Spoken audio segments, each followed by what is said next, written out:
Mis hijos sabotearon mi sueño. Nunca llegarás a nada. Su propia voz firmó la ruina de todo su patrimonio. Esas palabras todavía me queman la garganta cada vez que las recuerdo. Hoy, yo voy a contarte algo que nunca pensé que contaría. Y si tú, por un segundo, sientes que esto parece familiar, solo te pido que dejes un like y te suscribas. Va a ayudarme a continuar desahogándome. Me llamo Aurelia Herrera. Tengo 66 años y vivo en Guadalajara, en una pequeña florería que huele a jazmín y a esperanza. Pero hace apenas 2 años, yo era otra persona completamente diferente. Era una mujer que vivía de migajas emocionales, que mendigaba amor en su propia casa, que había enterrado sus sueños bajo toneladas de sacrificios que nadie valoraba. Era una tarde de domingo en marzo, de esas tardes doradas donde el sol se filtra por las ventanas de la casa de mi hija Leticia, en la colonia Chapalita. Yo estaba sentada en el comedor, con mis manos arrugadas acariciando la superficie de madera de una mesa que ayudé a comprar con mi pensión de viudez. El olor a mole poblano se colaba desde la cocina, mezclándose con las risas de mis nietos que jugaban en el patio trasero. Llevaba puesto mi vestido azul marino, el mismo que usaba para todas las reuniones familiares importantes.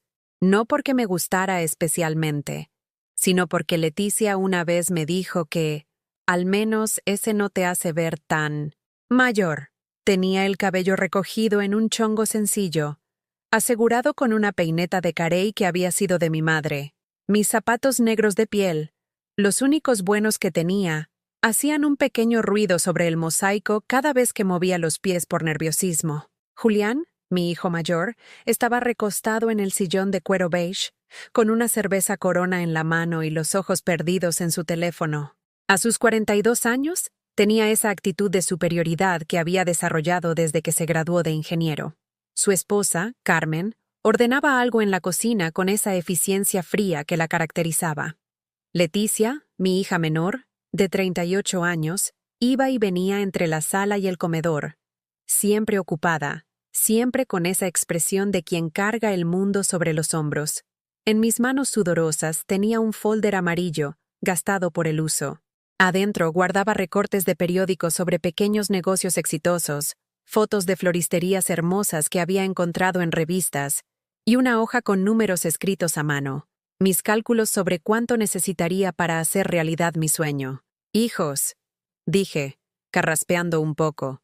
Mi voz sonó más débil de lo que hubiera querido. «Quiero platicarles algo importante». Julián ni siquiera levantó la vista de su teléfono.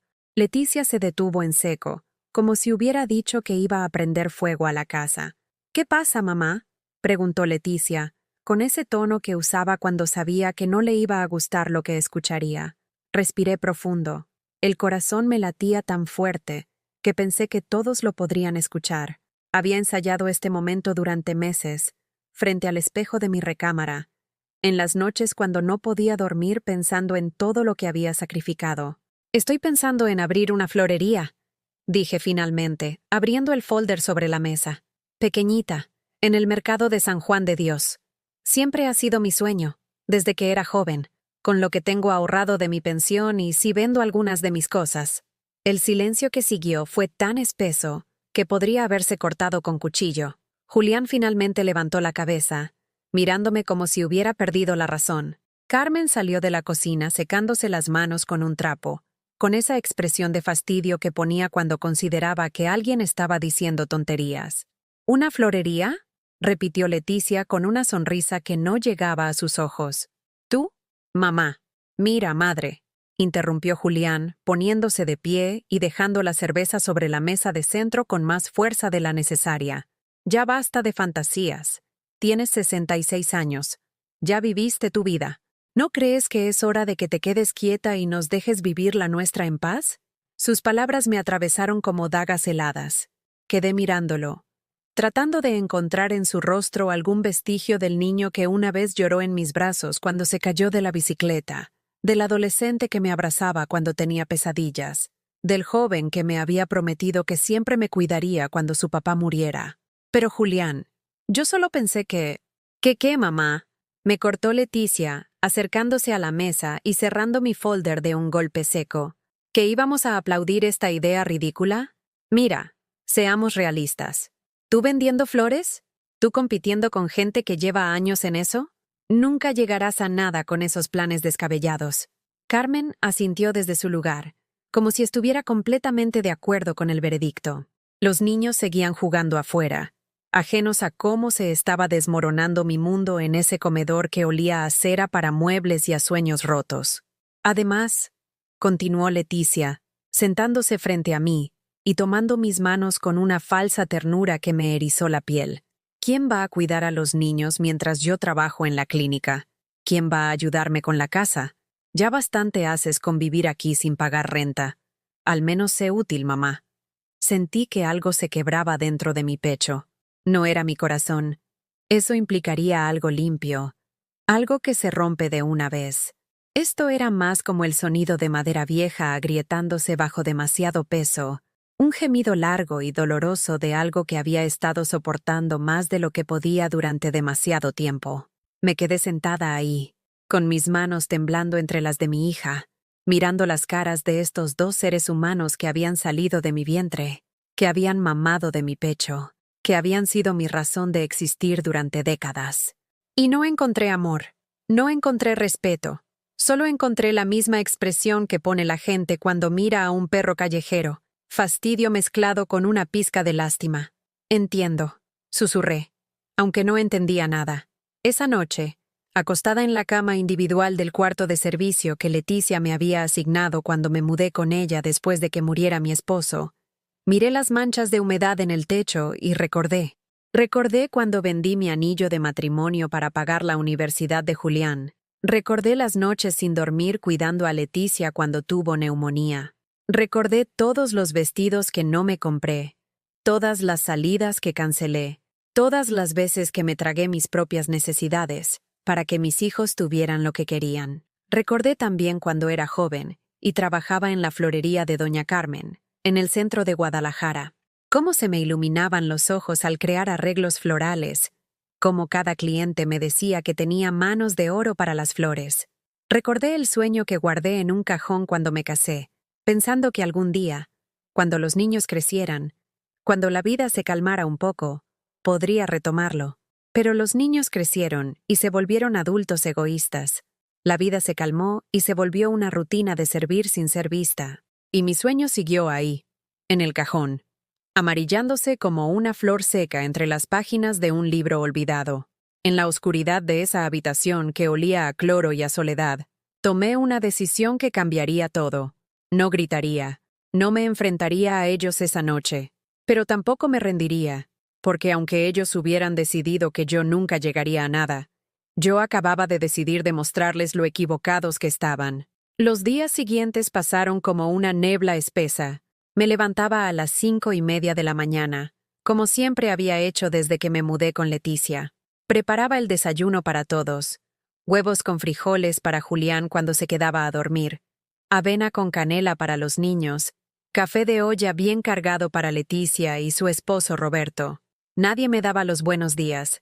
Nadie me preguntaba cómo había dormido. Leticia bajaba corriendo las escaleras, siempre tarde, siempre estresada por llegar a la clínica veterinaria donde trabajaba.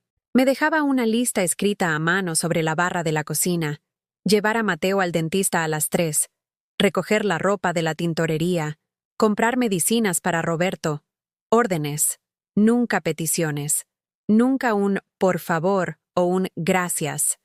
Roberto, su esposo, ni siquiera me dirigía la palabra. Pasaba por la cocina tomando su café como si yo fuera parte del mobiliario. Invisible, útil solo cuando se necesitaba algo. Los niños, Mateo de 12 años y Sofía de 8, me trataban con esa mezcla de cariño y costumbre que tienen los nietos. Me abrazaban cuando querían algo. Me ignoraban cuando jugaban con sus tablets.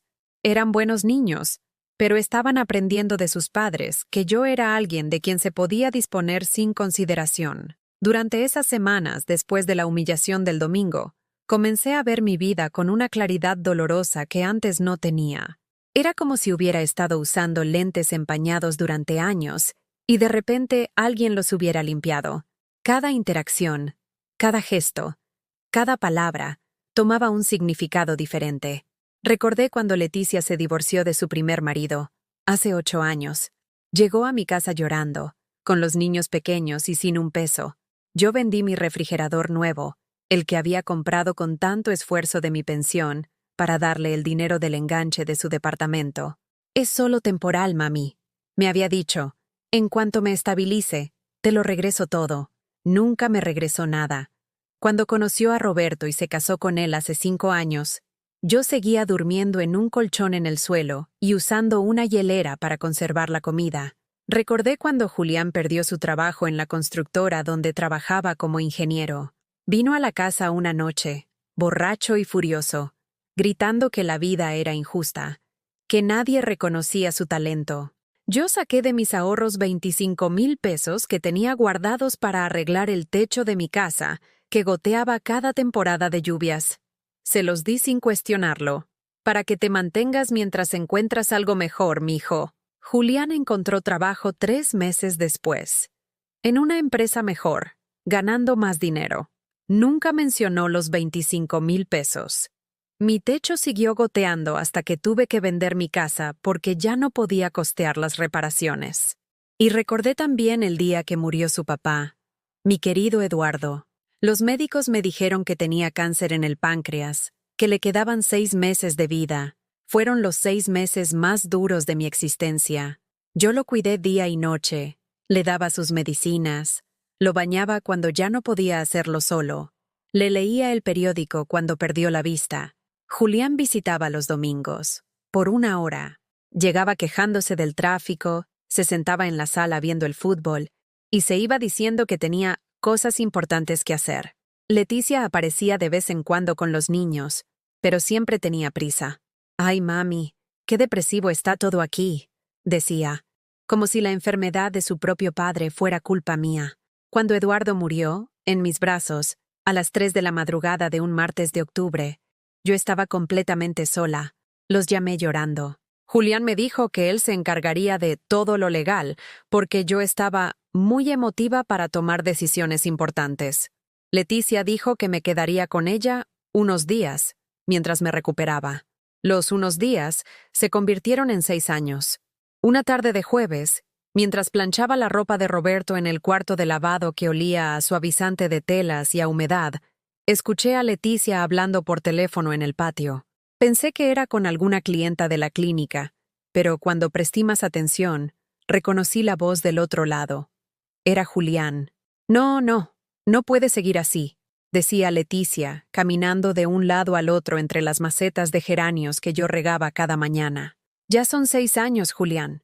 6 años de tenerla aquí, comiendo de mi comida, gastando mi luz, mi agua». Mi plancha se detuvo sobre la camisa blanca de Roberto. El corazón se me aceleró de una forma extraña, como cuando sabes que vas a escuchar algo que va a cambiar todo para mal. «¿Y qué propones?», escuché la voz de Julián a través del altavoz del teléfono. «Una casa de retiro», respondió Leticia sin dudar un segundo. «O que se consiga un cuartito en algún lado. Pero ya no aquí. Los niños están creciendo. Necesitan su espacio. Y Roberto ya me dijo que está harto de que tengamos que andar caminando de puntitas para no molestarla. Andar de puntitas, para no molestarme. A mí, que me levantaba antes que todos para no hacer ruido. A mí, que me encerraba en mi cuarto cuando tenían visitas para no estorbar. A mí, que lavaba mis trastes en la madrugada para no ocupar la cocina cuando ellos la necesitaran. «¿Y el dinero para la casa de retiro de dónde va a salir?», preguntó Julián. «Porque yo no pienso pagar nada. Ya bastante hice con conseguirle trabajo de limpieza en la oficina cuando lo necesitaba. Trabajo de limpieza». Julián me había conseguido trabajo limpiando oficinas por las noches, 3 días a la semana. Me pagaban una miseria, pero él siempre se atribuía el mérito de ayudar a su madre a mantenerse activa, como si fuera un favor enorme en lugar de trabajos que me destrozaban la espalda y las rodillas. «Ella tiene su pensión», continuó Leticia. «Y si vende esas pocas cosas que le quedan de la casa de papá, con eso puede rentarse algo pequeñito, ¿no? Además, ya es hora de que aprenda a valerse por sí misma. Valerse por sí misma, después de haber dedicado toda mi vida a valerme por ellos». «Está bien», dijo Julián, «pero que no venga después con lágrimas y chantajes emocionales. Ya estoy harto de los dramas de mamá. Dramas de mamá. Así llamaba a mis momentos de tristeza cuando me sentía olvidada, a mis lágrimas cuando me trataban como una empleada doméstica, a mis intentos de recordarles que yo también tenía sentimientos. La llamada terminó y escuché los pasos de Leticia alejándose hacia la casa. Yo me quedé ahí, con la plancha humeando sobre la camisa de Roberto, sintiéndome como si me hubiera caído en un hoyo profundo y frío, del que no sabía cómo salir.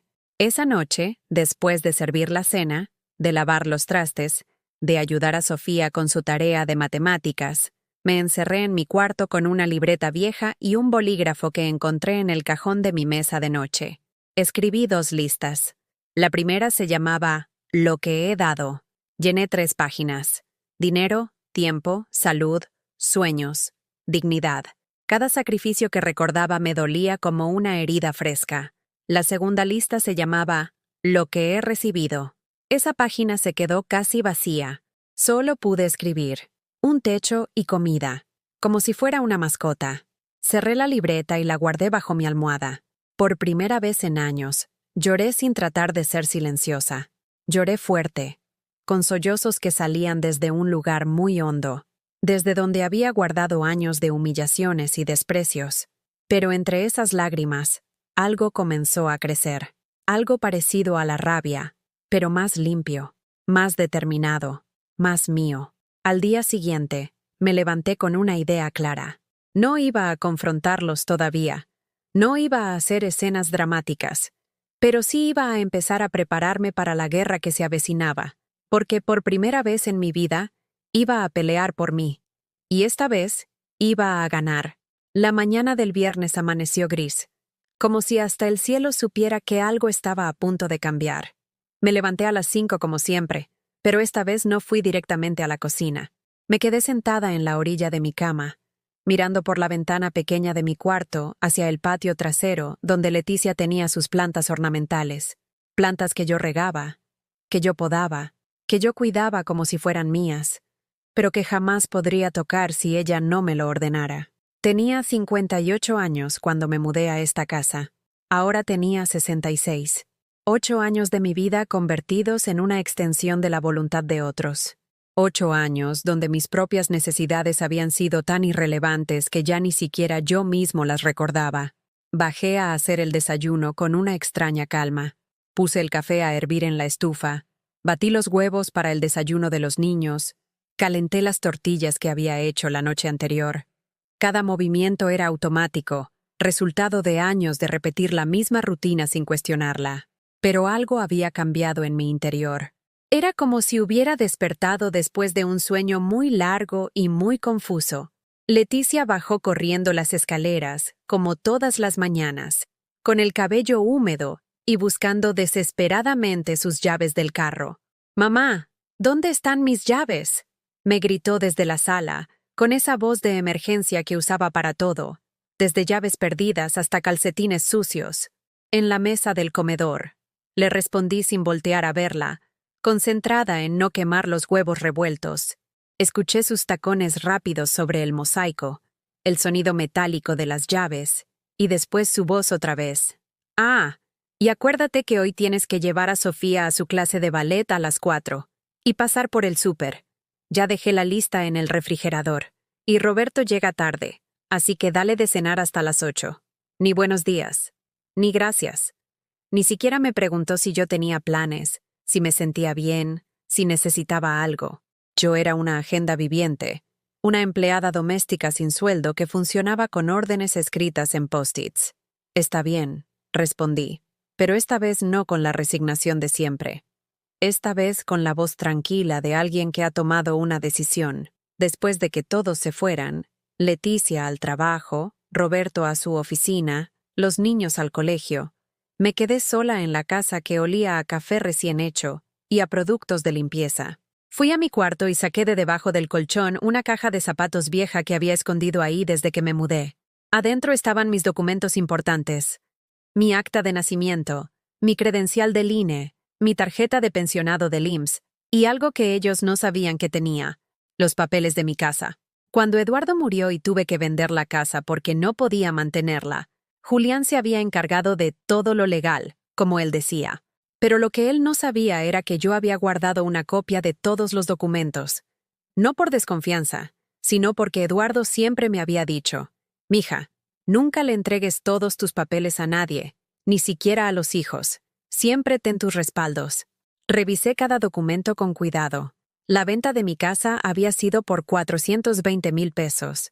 Julián me había dicho que después de pagar las deudas y los gastos del funeral de su papá, me habían quedado apenas 80,000 pesos, que él había depositado en una cuenta de ahorro para que no los malgatara en tonterías.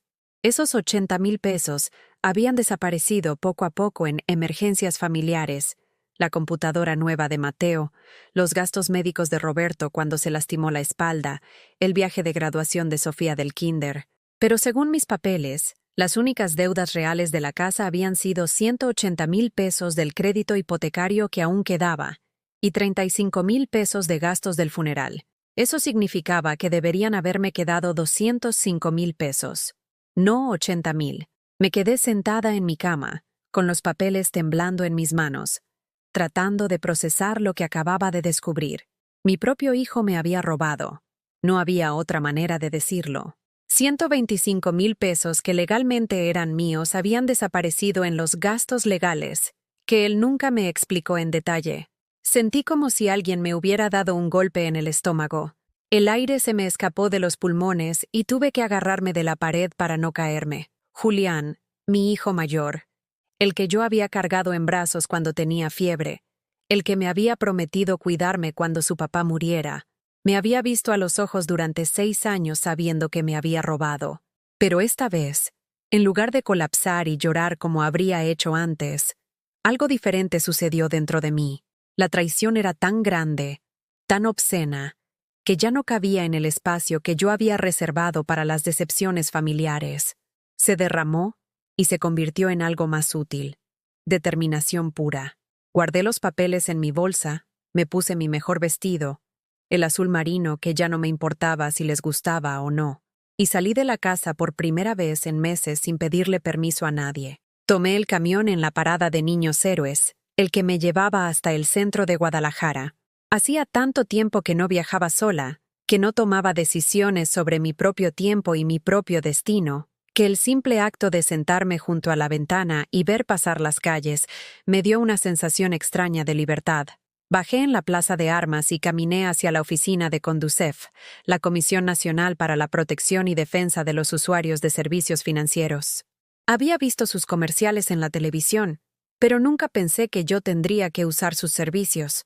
Siempre creí que los problemas financieros graves les pasaban a otras personas, no a señoras como yo que habían vivido toda la vida cuidando centavos y pagando todo a tiempo. La oficina estaba en un edificio moderno, con aire acondicionado y sillas cómodas en la sala de espera. Una recepcionista joven, con el cabello teñido de rubio y una sonrisa profesional, me preguntó en qué podía ayudarme. «Vengo a hacer una consulta», dije, tratando de que mi voz sonara más segura de lo que me sentía. «Creo que mi hijo manejó mal la venta de mi casa cuando murió mi esposo, y quiero saber qué derechos tengo». La recepcionista me dio un formulario para llenar, y me dijo que me atendería un asesor en unos minutos. Me senté en una de las sillas de plástico azul, y comencé a escribir mi información personal con un bolígrafo que temblaba en mi mano. Nombre completo, dirección, teléfono, motivo de la consulta. En la casilla que decía «Describa brevemente su problema», escribí: «Mi hijo administró la venta de mi casa sin darme información completa sobre los ingresos obtenidos. Sospecho que hubo irregularidades en el manejo de mi dinero». 20 minutos después, un hombre de mediana edad, con traje gris y una expresión amable, me llamó a su oficina. Se presentó como el licenciado Hernández y me pidió que le contara mi situación con detalle. Le mostré todos mis papeles. Le expliqué las cifras que no cuadraban. Le conté sobre los 125,000 pesos que habían desaparecido en gastos legales, que nunca me habían explicado. El licenciado tomó notas cuidadosamente, fotocopió mis documentos y al final me dijo algo que cambió mi perspectiva para siempre. «Señora Herrera, Lo que usted me está describiendo podría constituir un delito de administración fraudulenta o abuso de confianza. Su hijo, al manejar recursos que legalmente le pertenecían a usted sin su consentimiento informado y sin rendirle cuentas claras, podría haber cometido un fraude. Fraude. La palabra se quedó flotando en el aire entre nosotros como una acusación que yo nunca me había atrevido a formular, pero que ahora tenía nombre legal. ¿Qué puedo hacer?, pregunté, sintiendo por primera vez en años que alguien me tomaba en serio. Puede presentar una denuncia penal ante el Ministerio Público o intentar primero una mediación familiar. También puede solicitar una auditoría de las cuentas que él manejó durante el proceso de venta. Los documentos que usted tiene son muy valiosos como evidencia. Salí de esa oficina con 3 cosas que no tenía cuando entré: información, opciones y algo que había perdido hace mucho tiempo: la certeza de que yo tenía derechos que nadie podía pisotear, ni siquiera mis propios hijos.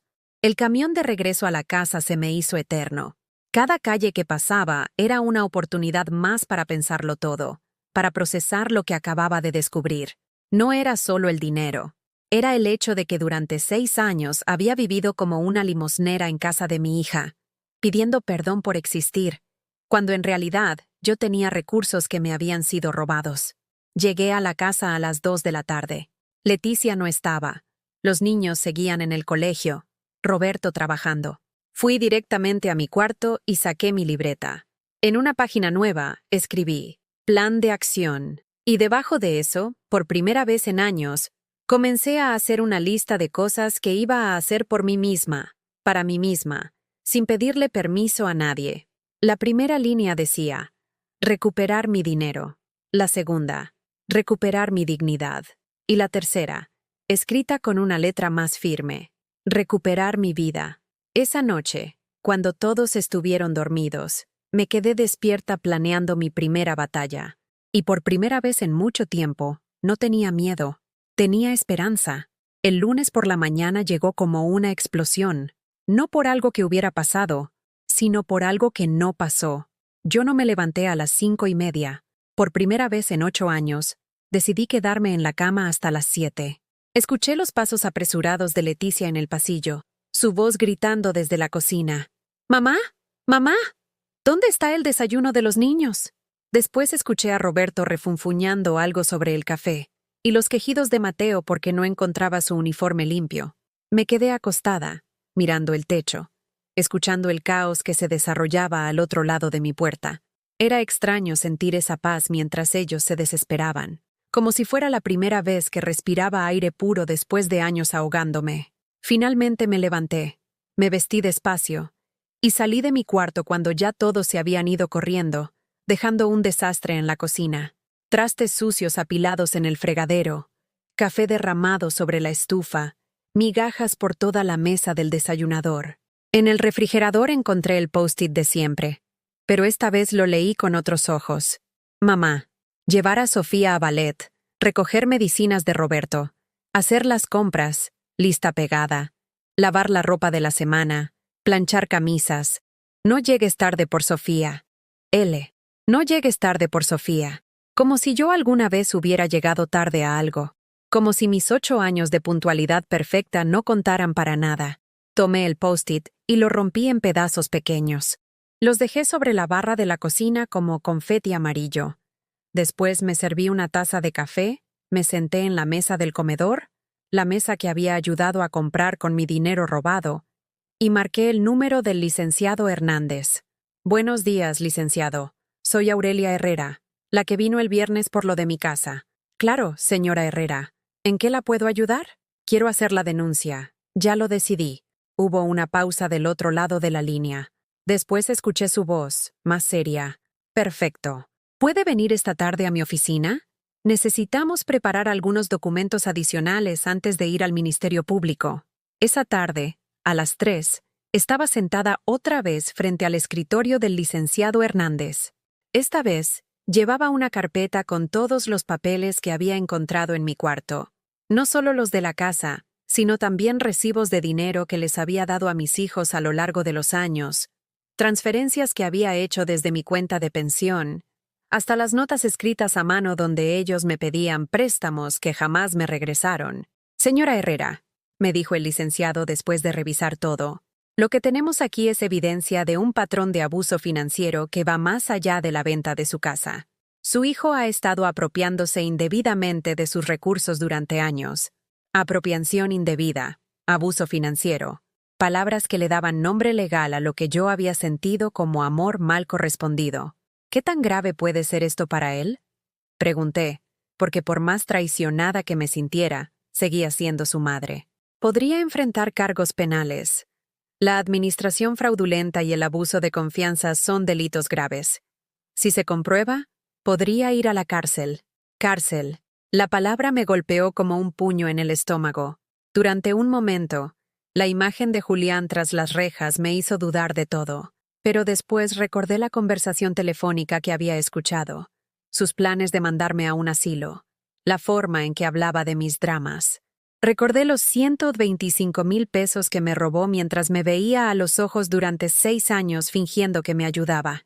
Proceda con la denuncia, dije, y mi voz sonó más firme de lo que me sentía. A las 5 de la tarde, salí de la oficina del Ministerio Público con una copia de mi denuncia penal contra Julián Herrera Morales, mi hijo mayor, por el delito de administración fraudulenta.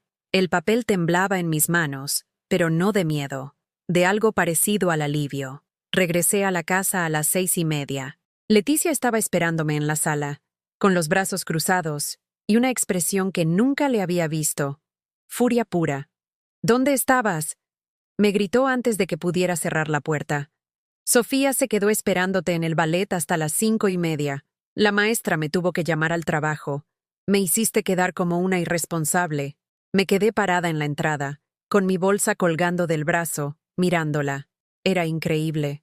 Después de 8 años de que yo nunca, jamás, hubiera fallado en ninguna de sus peticiones, un solo día de que no cumpliera su agenda era suficiente para que me tratara como a una criminal. Se me olvidó, dije simplemente. ¿Se te olvidó? Sus ojos se abrieron como platos. ¿Se te olvidó? Mamá, tienes una responsabilidad. Una. Cuidar a mis hijos cuando yo trabajo. ¿Y se te olvida? Sí. Repetí. Y algo en mi tono hizo que ella se detuviera. Se me olvidó porque estuve ocupada con mis propias cosas. ¿Tus propias cosas? Se rió, pero no era una risa alegre. Era el sonido que hace la gente cuando escucha algo absurdo. ¿Cuáles cosas propias? ¿Cuáles responsabilidades puedes tener tú que sean más importantes que ayudar a tu familia? Roberto apareció desde la cocina, con una cerveza en la mano y esa expresión de fastidio que ponía cuando las mujeres se ponían dramáticas, como él decía. ¿Qué pasa aquí?, preguntó, como si fuera el director de una escuela tratando de calmar a 2 niñas peleando en el recreo. Tu suegra, le dijo Leticia, señalándome como si fuera una evidencia de un crimen. Se olvidó de recoger a Sofía y me hizo quedar en ridículo con la maestra de ballet. Roberto me miró de arriba abajo, como evaluándome. Doña Aurelia, usted sabe que Leticia trabaja muy duro para mantener esta casa. Lo mínimo que puede hacer es cumplir con las pequeñas cosas que le pide. Pequeñas cosas. 8 años de pequeñas cosas que habían consumido cada hora de mi vida despierta. Tienes razón, dije, y tanto Leticia como Roberto sonrieron, pensando que había entrado en razón. Por eso creo que es tiempo de que busque mi propio lugar donde vivir. El silencio que siguió fue tan espeso que podría haberse cortado con cuchillo. Leticia me miraba como si hubiera dicho que iba a volar a la luna. Roberto bajó su cerveza despacio, confundido. ¿Qué dijiste?, preguntó Leticia, con una voz extraña. Que voy a buscar mi propio departamento, un lugar pequeñito donde no estorbe a nadie y donde pueda manejar mis propios horarios. Leticia se acercó a mí, y por primera vez en años me habló en voz baja. Mamá, ¿estás bien? ¿Te sientes mal? ¿Qué departamento vas a pagar con tu pensión? Ahí estaba. La pregunta que había estado esperando. La que me confirmaba que ellos sabían exactamente cuán dependiente me habían hecho sentir, cuán imposible creían que era para mí valerme por mí misma. Ya veremos, dije. Por lo pronto, mañana empiezo a buscar. Esa noche, después de una cena silenciosa donde nadie me dirigió la palabra, Escuché a Leticia hablando por teléfono con Julián otra vez. Esta vez no me escondí para escuchar. Me quedé parada afuera de su recámara, sin disimular. Está rara, Julián. Muy rara. Hoy no recogió a Sofía y dice que se va a ir a vivir sola. Creo que le está dando demencia senil o algo así. Demencia senil. Porque una mujer de 66 años que decide vivir su propia vida obviamente debe estar loca. ¿Y qué vamos a hacer? Escuché la voz de Julián. No podemos dejar que ande suelta por ahí si está perdiendo la cabeza. Ande suelta, como si fuera un animal peligroso. No sé, respondió Leticia, pero algo tenemos que hacer. No puede irse así nada más. ¿Quién va a cuidar a los niños? ¿Quién va a hacer el quehacer? Yo no puedo pagar una empleada doméstica. Y ahí estaba la verdad desnuda. No les preocupaba mi bienestar mental. Les preocupaba perder a su empleada gratuita. 2 días después, el miércoles por la mañana, mientras tomaba café y leía el periódico en paz, porque había decidido no hacer el desayuno para nadie, sonó mi teléfono. Era un número que no reconocía. ¿Señora Aurelia Herrera? Sí, soy yo. Habla el agente investigador Ramírez, del Ministerio Público. La llamo para informarle que su denuncia ha sido admitida y que el señor Julián Herrera ha sido citado para comparecer este viernes a las 10 de la mañana. Colgué el teléfono con las manos temblando. No de miedo, sino de algo parecido a la electricidad. Después de 8 años de ser invisible, finalmente alguien me había escuchado. Finalmente, alguien iba a investigar lo que me habían hecho. Esa mañana, por primera vez desde que vivía en esa casa, no lavé los trastes de nadie. Los dejé exactamente donde estaban y me fui a caminar por el parque metropolitano. Hacía años que no caminaba sin un destino específico, sin una lista de mandados que cumplir, sin prisa por regresar a atender las necesidades de otros. Me senté en una banca bajo un árbol de jacarandas y observé a las personas que pasaban.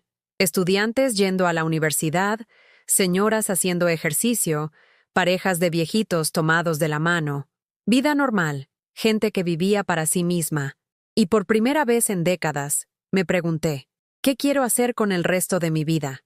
La respuesta llegó tan clara como el sol que se filtraba entre las hojas. Quería florecer. El viernes por la mañana llegó como una tormenta anunciada. A las 8, mientras tomaba mi café en la cocina, el único momento de paz que me permitía antes de que comenzara el caos diario, escuché el teléfono de Leticia sonar desde su recámara. Después gritos. Después pasos corriendo por las escaleras. Leticia entró a la cocina como un huracán, con el cabello revuelto y los ojos rojos.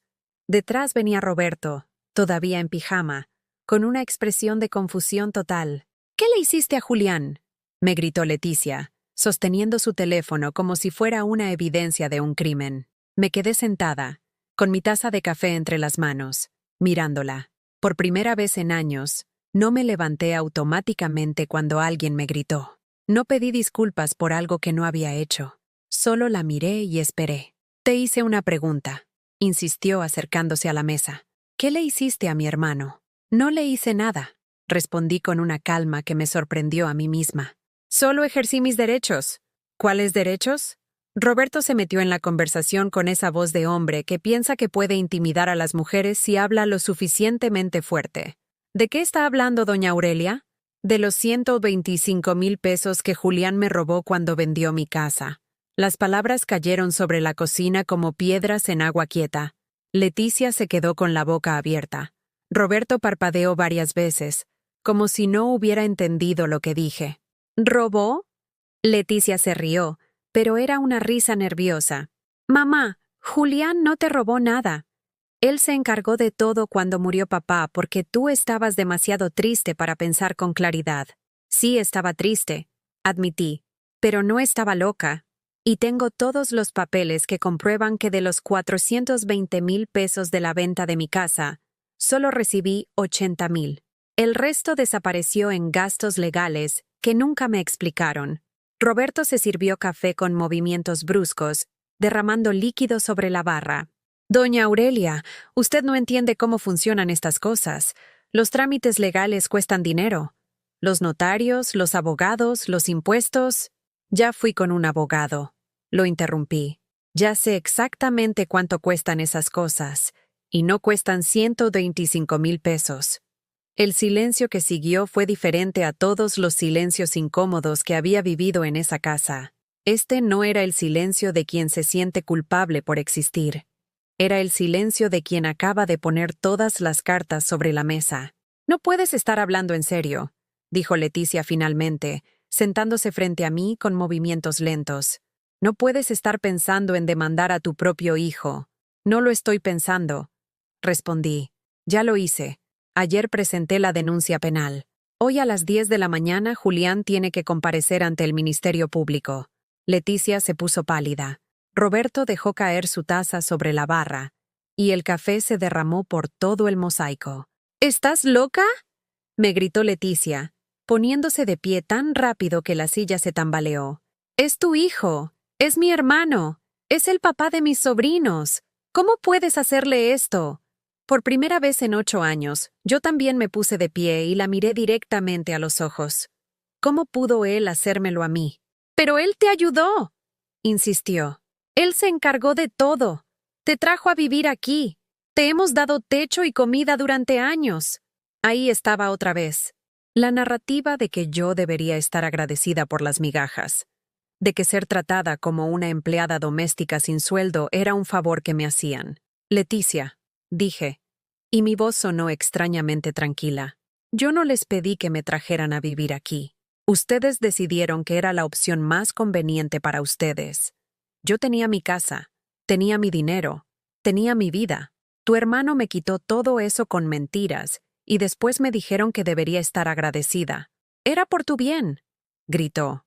«No podías vivir sola. Estabas deprimida. No podías tomar decisiones».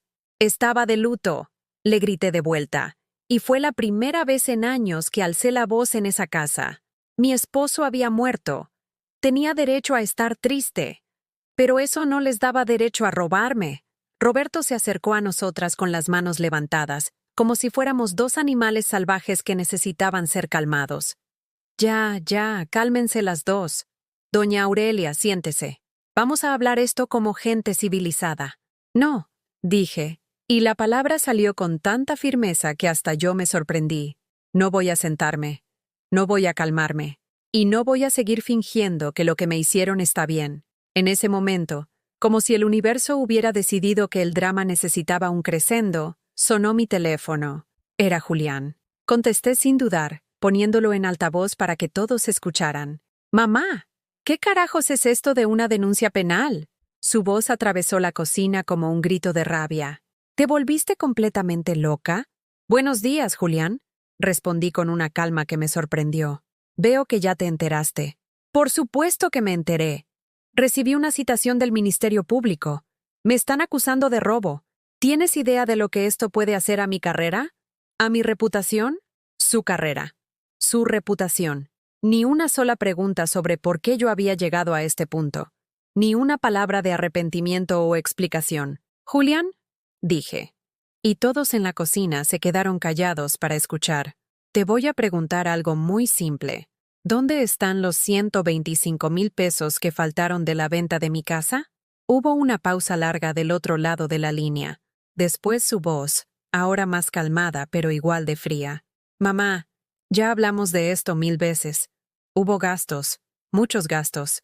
El funeral, los trámites, los impuestos». «¿125,000 pesos de gastos?», pregunté. «¿En serio vas a seguir mintiéndome?». «Yo no te mentí», explotó. «Yo me hice cargo de todo porque tú no podías. Y así me lo agradeces, denunciándome como si fuera un criminal. Si no hiciste nada malo», dije, sintiendo una serenidad extraña. «Entonces no tienes nada que temer de la investigación». «¿Investigación?». Ahora su voz sonaba diferente, más preocupada. «Mamá, esto puede llegar muy lejos. ¿En serio quieres destruir a tu familia por dinero?». «Por dinero. Como si fuera solo por dinero. Como si no fuera por 8 años de humillaciones, de invisibilidad, de ser tratada como un estorbo en mi propia vida». «No estoy destruyendo a mi familia», respondí. «Estoy defendiendo lo que es mío». «Eres una malagradecida», gritó. «Después de todo lo que hemos hecho por ti. Te dimos techo, comida. Cuidamos de ti como si fueras una inválida. como si fuera una inválida. Ahí estaba la verdad sobre lo que realmente pensaban de mí. Ya no más, dije. Y colgué el teléfono. Leticia me miraba como si fuera una extraña. Roberto negaba con la cabeza, murmurando algo sobre mujeres histéricas. Pero yo me sentía más clara que nunca. Me voy, anuncié.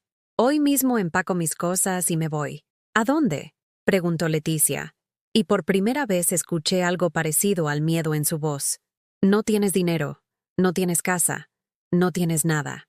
Me acerqué a ella despacio, la miré a los ojos y le dije algo que ella nunca olvidaría. Tengo algo que ustedes nunca tuvieron. Tengo dignidad. Esa tarde, mientras empacaba mis pocas pertenencias en 2 maletas viejas, escuché a Leticia llorar en su recámara. No lloraba de tristeza, lloraba de pánico, porque por primera vez se daba cuenta de cuánto trabajo no remunerado iba a tener que hacer cuando yo no estuviera. Roberto entró a mi cuarto sin tocar la puerta, con esa actitud de hombre que cree que puede arreglar todo con autoridad masculina. Doña Aurelia, seamos razonables. Usted no puede irse así. ¿Dónde va a vivir? ¿Cómo va a sobrevivir? Esa, le dije, doblando mi último vestido. Ya no es su preocupación. Pero piense en los niños. Ellos la necesitan. Los niños. El último recurso de manipulación. Los nietos que me amaban cuando querían algo y me ignoraban cuando no me necesitaban. Los niños van a estar bien, respondí. Van a aprender que los adultos también tenemos derechos. Y límites. Cerré mi maleta y la puse junto a la otra al pie de la cama. Después me senté en el colchón donde había dormido durante 8 años sintiéndome como una huésped indeseada, y marqué un número que tenía guardado en mi celular desde hacía semanas. ¿Señora González? Soy Aurelia Herrera. ¿Todavía tiene disponible el cuartito que anunció en el periódico? 20 minutos después, salí de esa casa cargando mis 2 maletas y sin voltear atrás. Por primera vez en 8 años, no había dejado la cena preparada. No había lavado los trastes del desayuno. No había dejado instrucciones sobre los niños. Solo me fui. Y mientras esperaba el taxi que me llevaría a mi nueva vida, sentí algo que no había sentido en décadas. Libertad. El cuarto que renté estaba en la colonia Santa Tere, en una casa vieja pero limpia que pertenecía a la señora González, una viuda de 70 años que entendía lo que significaba empezar de nuevo cuando la vida te quita todo lo que creías seguro. El cuarto era pequeño, una cama individual, un ropero de madera, una mesa minúscula con una silla y una ventana que daba al patio trasero donde crecían bugambilias moradas. Costaba 2.800 pesos al mes, casi la mitad de mi pensión, pero por primera vez en 8 años era mi espacio. Podía cerrar la puerta. Podía decidir a qué hora levantarme. Podía comer cuando tuviera hambre, no cuando otros necesitaran que les sirviera. La señora González me preparó café de olla esa primera noche, y nos sentamos en su cocina mientras me contaba su historia. Había perdido a su esposo hace 15 años, y sus 3 hijos vivían en Estados Unidos. Al principio pensé que me moriría de tristeza y de soledad, me dijo, removiendo el azúcar en su taza. Pero después descubrí que la soledad solo es mala cuando no tienes paz. Cuando tienes paz, la soledad se vuelve libertad. Esa noche dormí mejor que en años. Sin el sonido del televisor de Roberto hasta altas horas. Sin los pasos de Leticia, levantándose a las 5 para ir al gimnasio antes del trabajo. Sin la ansiedad de saber que al día siguiente tendría que despertar siendo útil para otros antes de ser humana para mí misma. El lunes por la mañana, mi teléfono sonó a las 6. Era Leticia. Mamá, necesito que vengas. Sofía está enferma y no puedo faltar al trabajo. Roberto ya se fue y no hay nadie que la cuide. Su voz tenía esa urgencia desesperada de alguien que había contado con mi disponibilidad durante tanto tiempo que no sabía cómo funcionar sin ella. ¿Y qué propones que haga?, le pregunté, mientras me servía café en una taza que era mía, en una cocina donde no tenía que pedir permiso para usar nada. ¿Cómo que qué propongo? Que vengas. Es tu nieta, mamá. Está enferma. Leticia, yo ya no vivo ahí. Ya no soy tu empleada de planta. Si Sofía está enferma, falta al trabajo y cuídala tú. Para eso eres su madre. Hubo un silencio tan largo que pensé que había colgado. Después su voz, ahora más aguda. ¿En serio me vas a negar ayuda con mi hija enferma por un capricho? Un capricho. 8 años de mi vida reducidos a un capricho. No te estoy negando nada, respondí. Te estoy diciendo que busques otras opciones. Llama a Carmen, la esposa de Julián. Pide permiso en el trabajo. Contrata una niñera por el día. Haz lo que haría cualquier madre que no tiene a su propia madre de empleada gratuita. Estás siendo cruel, me gritó. Después de todo lo que hicimos por ti. No, hija, le dije. Y por primera vez en años usé un tono maternal real, no de servidumbre. Cruel es lo que ustedes me hicieron durante 8 años. Esto es justicia. Colgué y apagué el teléfono. 2 horas después, mientras desayunaba tranquila un pan tostado con mermelada, mi primer desayuno en años donde no tuve que cocinar para nadie más, la señora González tocó a mi puerta. Aurelia, hay una señora afuera preguntando por usted. Dice que es su hija. Se ve muy alterada. Salí al patio frontal y encontré a Leticia parada junto a su carro, con los ojos hinchados y el maquillaje corrido. Cuando me vio, se acercó corriendo. «Mamá, por favor». Me tomó de las manos con una desesperación que nunca le había visto. Perdí el trabajo. Me corrieron por faltar sin avisar. Roberto está furioso. No sé qué voy a hacer. La miré sin decir nada. Parte de mí, la parte que había sido madre durante 45 años, quería abrazarla, decirle que todo iba a estar bien, resolver su problema como había resuelto todos los problemas de mis hijos durante décadas. Pero otra parte de mí, más nueva y más fuerte, recordaba la conversación telefónica donde hablaban de mandarme a un asilo. ¿Y qué quieres que haga yo?, le pregunté. Que regreses. Por favor, te necesitamos. Los niños te necesitan. Yo te necesito. ¿Para qué me necesitas, Leticia? La pregunta la tomó por sorpresa. Parpadeó varias veces, como si nunca hubiera pensado en una respuesta específica. Para todo. Para ayudarme con los niños, con la casa, para ser tu empleada gratuita. Completé. Eso es lo que necesitas. No me necesitas a mí. Necesitas mis servicios. No es verdad, protestó, pero su voz sonaba hueca. Eres mi mamá. Te amo. Si me amaras, le dije soltándome de sus manos. No habrías planeado mandarme a un asilo sin consultármelo. Si me amaras, no me habrías tratado como una sirvienta durante 8 años. Si me amaras, habrías defendido mis derechos cuando tu hermano me robó. Se quedó callada, con las lágrimas corriendo por sus mejillas. Por primera vez en años, yo no me apuré a consolarla. Mamá, susurró finalmente. ¿Qué quieres que haga? ¿Qué necesitas para perdonarnos? La pregunta me golpeó porque implicaba que ella finalmente entendía que habían hecho algo malo, pero también porque la respuesta era tan simple que dolía. Quiero que me traten como lo que soy, su madre, no su empleada. Quiero que respeten mis decisiones, mis horarios, mi espacio. Quiero que Julián me regrese mi dinero y me pida perdón. Y quiero que dejen de actuar como si yo les debiera gratitud por maltratarme. Pero... empezó, y después se detuvo, porque no había peros. Todo lo que había pedido era básico, elemental, respeto humano. Piénsalo, le dije. Cuando estés lista para tratarme como tu madre y no como tu sirviente, hablamos. Se fue llorando, y yo me quedé parada en el patio viendo su carro alejarse. La señora González salió de la casa y se paró junto a mí. ¿Está bien?, me preguntó. Por primera vez en años, respondí. Sí, esa tarde caminé hasta el mercado de San Juan de Dios. Hacía años que no iba, desde antes de que Eduardo muriera. El mercado olía igual que siempre, a flores frescas, especias, comida preparada, y esa mezcla única de humanidad y comercio que caracterizaba los mercados mexicanos.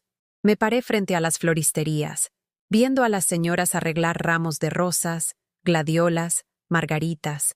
Recordé cuando trabajaba con doña Carmen, hace casi 30 años, y cómo mis manos parecían tener un don especial para combinar colores y texturas.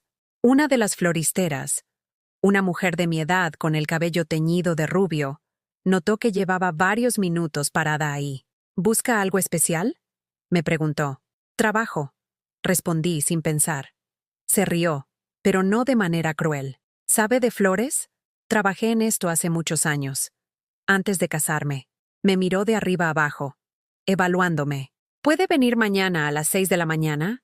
Una de mis muchachas se fue a Estados Unidos y necesito ayuda con los pedidos de la semana. Esa noche llamé al licenciado Hernández para preguntarle sobre el caso de Julián. Me dijo que las investigaciones avanzaban, que habían encontrado irregularidades en los documentos que él había presentado cuando vendió mi casa, y que probablemente habría una audiencia de conciliación en las próximas semanas. ¿Audiencia de conciliación significa que puede devolver el dinero sin ir a la cárcel? Pregunté. Si acepta los cargos y restituye el daño, sí, pero tiene que ser voluntario. Y tiene que pagar una multa adicional. Colgué sintiéndome extraña. Una parte de mí quería justicia completa, que Julián pagara por lo que me había hecho.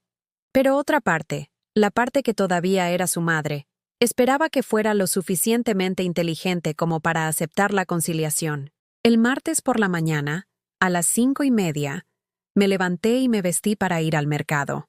Por primera vez en años, me estaba preparando para un trabajo que había elegido yo, no por necesidad desesperada, sino porque quería hacerlo. Mientras caminaba por las calles vacías hacia la parada del camión, con el aire fresco de la madrugada llenándome los pulmones, me di cuenta de algo. No importaba lo que pasara con Julián, con Leticia, con el dinero o con las investigaciones. Yo había recuperado algo más valioso que todo eso. Había recuperado mi vida, y por primera vez en décadas, tenía ganas de vivirla. 3 semanas después de empezar en la florería de Esperanza, así se llamaba la señora que me había dado trabajo, recibí una llamada que cambió todo otra vez. Era mi nieto Mateo, llorando al teléfono con una desesperación que me partió el corazón. Abuela, por favor ven a la casa. Mamá y papá Roberto no paran de pelear.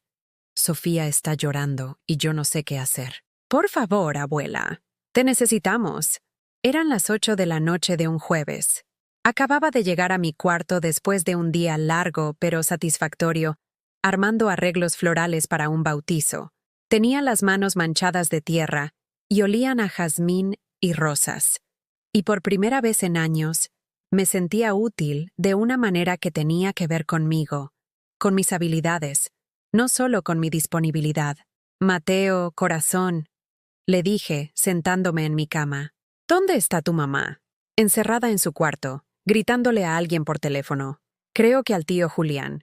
Y Roberto se fue hace rato dando un portazo. Dijo que ya no podía más con los dramas de esta familia. Los dramas de esta familia. Las consecuencias de 8 años de abuso emocional, reducidos a dramas, por un hombre que se había beneficiado de mi trabajo gratuito durante años. ¿Comieron algo? Pregunté. No, no hay nada en el refrigerador. Mamá dice que ya no tiene dinero para el súper y que Roberto no le quiere dar para los gastos.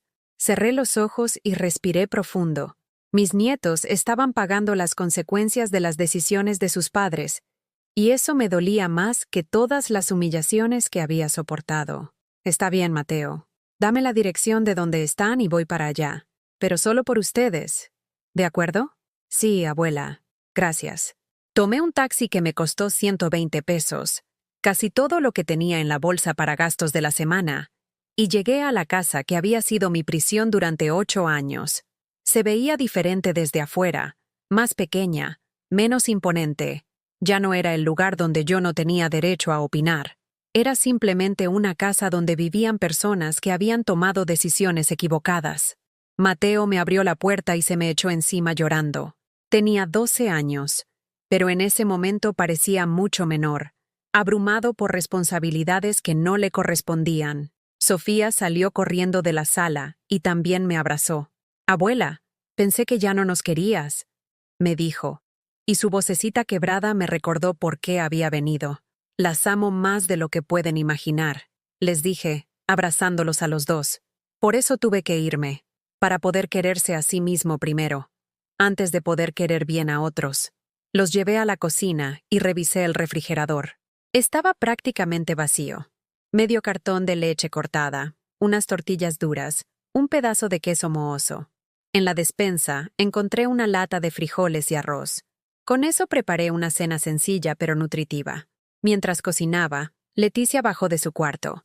Tenía los ojos hinchados, el cabello revuelto, y llevaba la misma ropa que probablemente había usado para trabajar días atrás. Se veía derrotada de una manera que nunca le había visto. «Mamá», me dijo, con una voz tan pequeña que barely la reconocí. «Gracias por venir». No respondí inmediatamente. Seguí removiendo los frijoles en la olla, permitiendo que el silencio hablara por mí. Roberto se fue, continuó, sentándose en una de las sillas del desayunador. Dice que ya no puede vivir con el estrés de estar casado con alguien de una familia de locos y criminales. Se refería a ti y a Julián. ¿Y tú qué le dijiste?, pregunté sin voltear a verla. Nada. ¿Qué podía decirle? Es verdad, ¿no? Mi hermano es un ladrón y mi mamá lo demandó. No hay forma de que eso suene normal. Me volteé entonces y la miré directamente. Por primera vez en años, vi en su rostro algo que no había visto desde que era niña. Vulnerabilidad real, no manipulación, no chantaje emocional. Solo una mujer de 38 años que se había dado cuenta de que sus decisiones tenían consecuencias.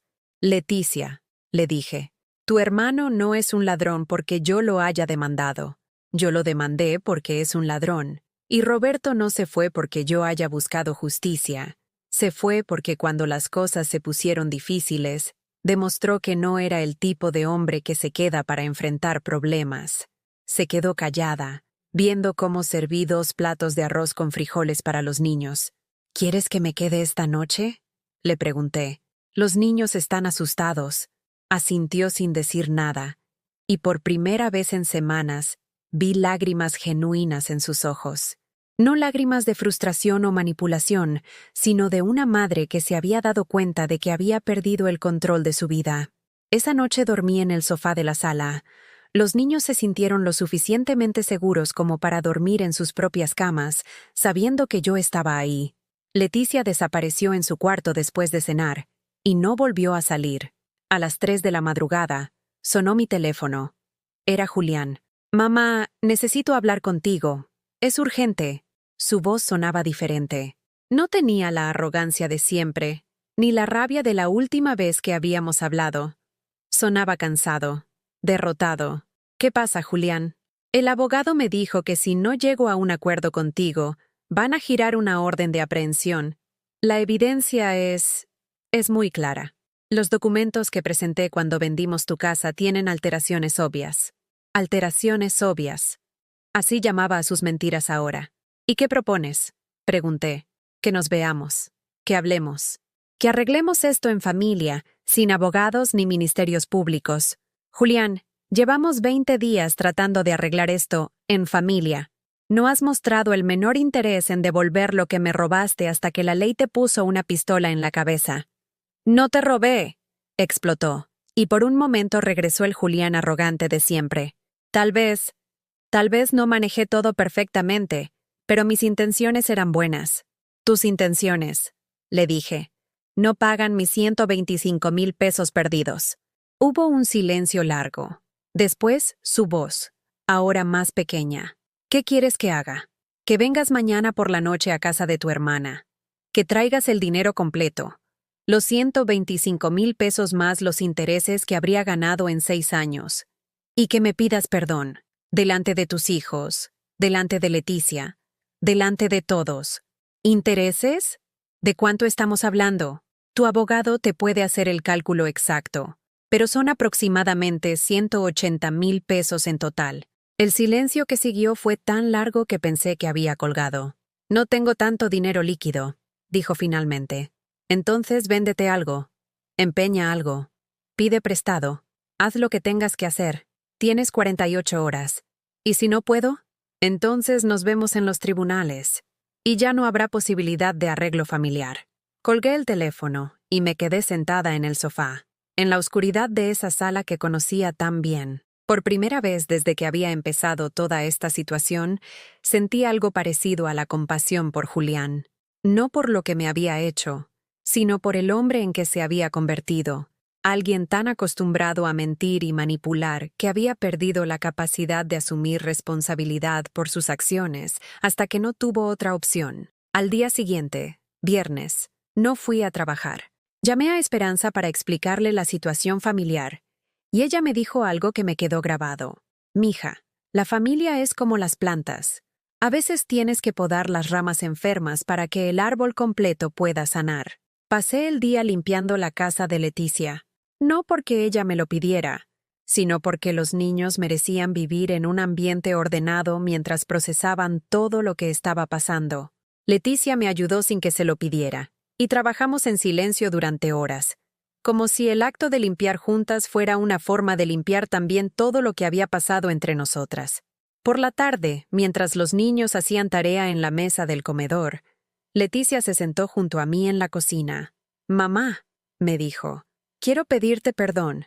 La miré esperando a que continuara. No por una cosa específica, sino por todo. Por tratarte como empleada.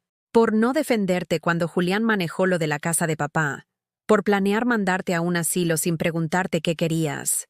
Por hacerte sentir que eras una carga cuando en realidad eres lo único que mantiene a esta familia unida. Eran las palabras que había estado esperando escuchar durante 8 años. Pero ahora que las escuchaba, me daba cuenta de que ya no las necesitaba para sanar. Yo ya había sanado sola. «Te perdono», le dije. «Pero las cosas van a ser diferentes de ahora en adelante». «Lo sé», respondió. «Y está bien. Es hora de que aprendamos a tratarte como te mereces». Esa noche, a las 8 en punto, sonó el timbre. Era Julián. Venía solo, con una expresión que nunca le había visto.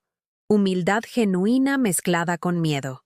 La confrontación final estaba a punto de comenzar, y por primera vez en toda esta situación, yo tenía el control completo. Julián entró a la casa donde había crecido con pasos lentos, como si cada uno le costara un esfuerzo enorme. Llevaba una mochila negra colgada del hombro y una expresión que oscilaba entre la vergüenza y el terror. Detrás de él venía Carmen, su esposa, con los ojos rojos y una cara que decía claramente que había llorado todo el camino hasta aquí. Los niños corrieron hacia su tío, pero había algo diferente en la forma como los saludó.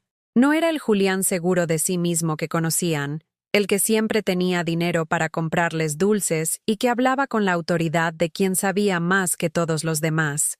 Este era un hombre quebrado, y los niños lo sintieron inmediatamente. «Siéntense», les dije a todos, señalando la sala. Era extraño estar dando órdenes en esa casa donde durante 8 años había sido tratada como una empleada, pero ahora nadie cuestionaba mi autoridad. Leticia se sentó en el sofá individual, todavía con esa vulnerabilidad nueva que había mostrado durante el día. Carmen se acomodó junto a Julián en el sofá grande, pero manteniéndose lo más lejos posible de él, como si su proximidad la contaminara. Los niños se sentaron en el suelo, confundidos pero curiosos. Yo permanecí de pie. «Julián», dije, y mi voz resonó en el silencio de la sala. «¿Trajiste lo que te pedí?» Él asintió despacio y comenzó a abrir la mochila. Sacó varios sobres manila, un folder con documentos y algo que me tomó por sorpresa. Una carta escrita a mano. «Están los 180,000 pesos», dijo, con una voz tan baja que apenas se escuchaba. «Vendí mi carro. Saqué un préstamo del banco. Pedí prestado. Está todo». Tomé los sobres y comencé a contar el dinero, billete por billete, mientras todos me observaban en silencio. Era mucho dinero junto, más del que había visto desde que Eduardo murió. Pero no era solo dinero. Era mi dignidad convertida en billetes de 500 y 200 pesos. «¿Y esto?», pregunté, señalando la carta. Es una disculpa, por escrito, para que quede claro que reconozco lo que hice». Abrí la carta y la leí en voz alta, porque después de 8 años de secretos y mentiras, era hora de que todo fuera transparente.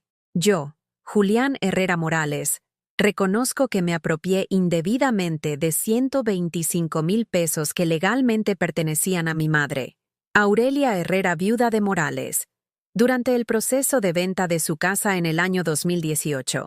Reconozco que alteré documentos para ocultar la cantidad real obtenida por la venta y que mentí sobre los gastos legales involucrados. Reconozco que esto causó que mi madre viviera en condiciones de dependencia económica innecesarias durante 6 años y que abusé de su confianza y de su amor maternal para beneficio propio. Pido perdón por el daño causado y me comprometo a no volver a manejar recursos que no me pertenezcan sin autorización expresa y transparente del propietario. El silencio que siguió fue absoluto. Carmen tenía las manos cubriendo su boca, los ojos llenos de lágrimas. Leticia miraba a su hermano como si fuera un extraño. Los niños no entendían completamente las palabras, pero sí entendían que algo muy grave había pasado y que su tío había hecho algo muy malo. Ahora, le dije a Julián, quiero que les expliques a tus sobrinos qué hiciste, con palabras que ellos puedan entender. Julián miró a los niños, después a mí, después otra vez a los niños. Por primera vez en toda esta situación, vi lágrimas reales en sus ojos. Mateo, Sofía, les dijo, arrodillándose frente a ellos. Cuando murió su abuelo, yo me encargué de vender la casa de la abuela, pero en lugar de darle todo el dinero que le correspondía, me quedé con una parte muy grande. La engañé, le mentí, y por eso ella ha tenido que vivir con muy poco dinero durante años. ¿Por eso se fue la abuela de la casa?, preguntó Sofía, con esa claridad brutal que tienen los niños. Julián asintió. Sí, mi amor, porque nosotros no la tratamos bien, porque yo le robé su dinero y su mamá no la defendió cuando debía haberlo hecho. Mateo, que a los 12 años ya entendía más sobre dinero y justicia, preguntó, ¿y ahora ya se lo regresaste? Sí, respondió Julián. Ya se lo regresé todo, con intereses. ¿Intereses?, preguntó Mateo. Es dinero extra que se paga cuando alguien usa dinero que no es suyo durante mucho tiempo, le expliqué, como una multa por haber hecho algo malo. Carmen finalmente habló, con una voz quebrada. Doña Aurelia, yo no sabía nada de esto. Si hubiera sabido... ¿Qué habrías hecho, Carmen?, le pregunté, sin dureza pero con firmeza. ¿Te habrías opuesto a que tu esposo comprara el carro nuevo con dinero robado a su madre? ¿O habrías preferido no saber para poder seguir disfrutando de los beneficios? Se quedó callada, porque ambas sabíamos la respuesta. Lo importante, continué, no es lo que habrían hecho si hubieran sabido. Lo importante es lo que van a hacer ahora que saben. Me dirigí hacia Leticia. ¿Y tú? ¿Qué vas a hacer ahora? Voy a buscar trabajo, respondió inmediatamente. Voy a aprender a cuidar a mis hijos sin depender de ti. Voy a tratarte como mi madre, no como mi empleada. Y si necesitas ayuda, te la voy a pedir como lo que eres. Un favor entre madre e hija, no como una obligación. Me volví hacia Julián. ¿Y tú? Voy a ir a terapia, dijo, y sonó como si hubiera estado pensando en esa respuesta durante días. Carmen me lo pidió como condición para no divorciarse, pero creo que lo necesito, independientemente de lo que ella decida. Necesito entender cómo llegué a convertirme en alguien capaz de robarle a su propia madre. Por primera vez en meses, sentí algo parecido a la esperanza hacia él. Muy bien, dije. Ahora necesito que todos entiendan algo. Las cosas van a cambiar completamente entre nosotros.